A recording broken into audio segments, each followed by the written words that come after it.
Hi everyone, this is a short clip about how to do events, so tabletop events, and how to get the most out of them. Events and tabletop events are, to me, one of the best ways of getting your name out there, getting new customers, and also prospects as well. And it's about meeting people. Remember, we're in a business of meeting people and making friends, and I've made some great friends. In fact, two of the closest friends I have in the town where I live came through a tabletop event. So it's great in all ways. And of course, we're coming up to the fair season, so kind of summer and Christmas time are the peak fair seasons. So what you want to do is, it's all about being aware of what events are actually going on, what's happening. So look out in any kind of village magazines for fairs, contact some schools, the PTAs of schools, and ask them if they've got any events coming up this year.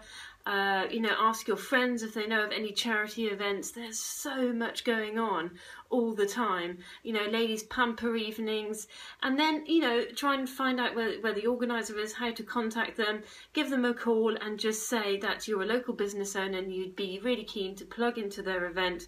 Do they already have someone from Forever Living or an aloe vera stall booked in? Because if they do, it's probably not worth you going, of course. But if they don't, brilliant, get right in there. Do the team a favour, do yourself and the team a favour.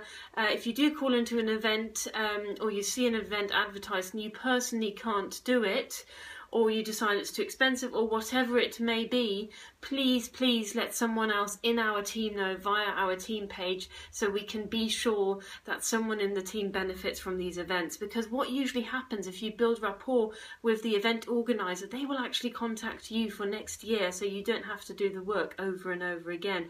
So that's another tip: build rapport with the event organizer. Once you arrive, just have a normal tablecloth really. You can have our green aloe vera company tablecloths, but for many years I just had a normal white tablecloth. And then I use these boxes.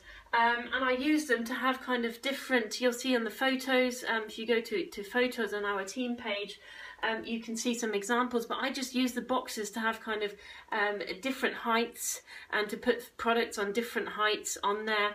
And so in terms of the setup, it's really quite simple, and be creative in the way how it looks. If you've got an aloe vera plant, by all means you can take it along, okay? So that's how to kind of do the display. Now the most important thing at these events is that your body language is confident, is exuding, I want to meet people, I want to get to know you, I want to help you. Smile and have a confident body language. I always stand in front of my stalls, because I find it's much easier to engage people. So once you've got that confident body language, what you want to focus on is engaging people. How do you engage people, especially if they're not quite that close to your stall just yet? How do you draw people in? Now I usually, if you've ever been at a stall with me, I usually ask people questions which don't directly link to our products. So it could be, hi there, have you come far today? Or it could be, isn't the weather lovely? Or do your children go to the school? Or something like that. Or in the winter, I might ask, how are your hands today? And a lot of people tell me they're cold, in which case, I'll start talking to them about the propolis or the heat lotion. But it's just be creative with engaging people into conversation, even if it's not directly linked to our products. Don't feel like you have to bombard people with the aloe vera talk. That goes in terms of drawing people in, but also in terms of we're excited about our products, but try never to talk for longer than 20 seconds at a time, even when they've asked you for information. Always ask a question in return. So once I've done that initial contact to draw people closer to my stall, get eye contact, I very often make compliments. Oh, I totally love your skirt. Where did you get that from? Those are just questions to get people to at least stop and then engage with you. And then very often what happens is they kind of look past me whilst I've asked that initial question. They're looking at my stall, in which case I'm going to ask, have you heard of aloe vera? Or the second question I ask, or sometimes I ask it immediately, is, did you know you can drink aloe? And they look at me and go, no. and they just smile. So that's a great way of engaging people in conversation. Make sure you've got lots of cards out there. So you give out cards. That's one of the key things you're going to get from these events. But the other absolute winner I find in this business is using the prize draw questionnaire. So I'm actually currently going through some prize draw questionnaires I did at a holistic fair at the weekend, okay, and I actually just called this lady who I built a little bit of rapport with. It turns out that she actually ticked. She's also interested in our business opportunity. I called her to say I'm running a business open evening about the products, about how the company works. Would she like to attend? And guess what? She's coming. With these prize draw questionnaires, you can download them from our team page, and you know, it's just a brilliant way to capture details. So especially when you've built rapport with people, write any information about them on there. I always make little notes so that you can refer to them later on when you call them. You know, I remember really liking that coat, etc., or where they work, you know.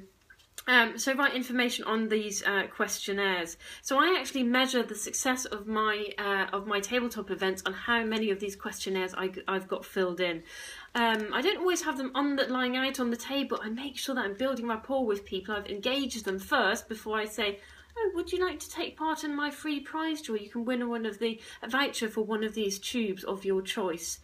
And then I just look at them, and only if they say yes, I then get the form out. It makes them feel more appreciated that I've built rapport with them, and then I'm asking them. So, in terms of follow-up of these prize draw questionnaires, because to me that is the key thing with events, is to follow up with these. I just called someone, Caroline. Hi Caroline, you kindly came to my aloe vera stall at the weekend. Did you have a good time there? Just a quick chat about this and that. And then I'll say, I'll very often say if someone hasn't quite ticked that they're interested in the business, personally I just give them a chance to say yes, I am interested, by saying you said you were interested in looking at our home-based income opportunities. Was that for yourself or someone you know? If they then say no, which is very likely, I refer to what they have ticked here in the middle. You said you yourself, you know someone who suffers from dry skin conditions. Is that yourself? Tell me a bit more about it. Let them talk. Let them tell you what it is you can help them with, and then say, I've got some information about a product which might be of interest to you. Shall we meet up? Shall I come pop round for 15 minutes and just give you a sample of that product? Or would you like me to send you an email, or both? So that's how I deal with that. If they have ticked, like Caroline here, that they're interested in hosting an aloe vera evening, just say to them, throw it back into their court and ask them, what were you thinking? Were you thinking of a nice girly night in? Or were you thinking of earning some money? Or were you thinking of some free products? What's the key thing you'd like to get out of the aloe vera evening? That's the first question I ask people, to see how I can entice them to really make it happen. And then say to people that you're quite busy, your evenings are booking up. Can you put a date in the diary, even if it's in a month or two time, but hopefully it's in the next within the next month, of course. So that's a great way of getting other people to host some of your events. With the Clean 9 information, I send them an information package, then I text them to say that I've just sent them an information, and they're more than welcome to get in touch with me about that. So I hope that was useful about the prize draw questionnaires. In terms of sales and stock, you know, I do sell at these events, but more often than not I actually sell afterwards through the prize draw questionnaires. But I'd really encourage you, you know, don't feel like you have to have lots of stock, but with things like the tooth gel, the aloe propolis cream, and you know, maybe a couple of the gel bottles, it's quite good to have a little bit of stock there, just in case people have come from quite far afield. But other than that, you know, I just confidently take orders. So if someone says they want to order something, I just get the receipt pad out and tell them how long it's going to take me to get the product to them. But it is good to have a little bit of stock if you can. So events are absolutely brilliant to get out there, build rapport, get customers. I have managed to get 10 new gel drinkers in the last 3 weeks purely from tabletop events. So if I can do it, so can you. Just make sure that your follow-up is absolutely spot on and you stand confidently in front of your table and you smile at people. I really hope that was useful, and just get out there and spread the word. All the best.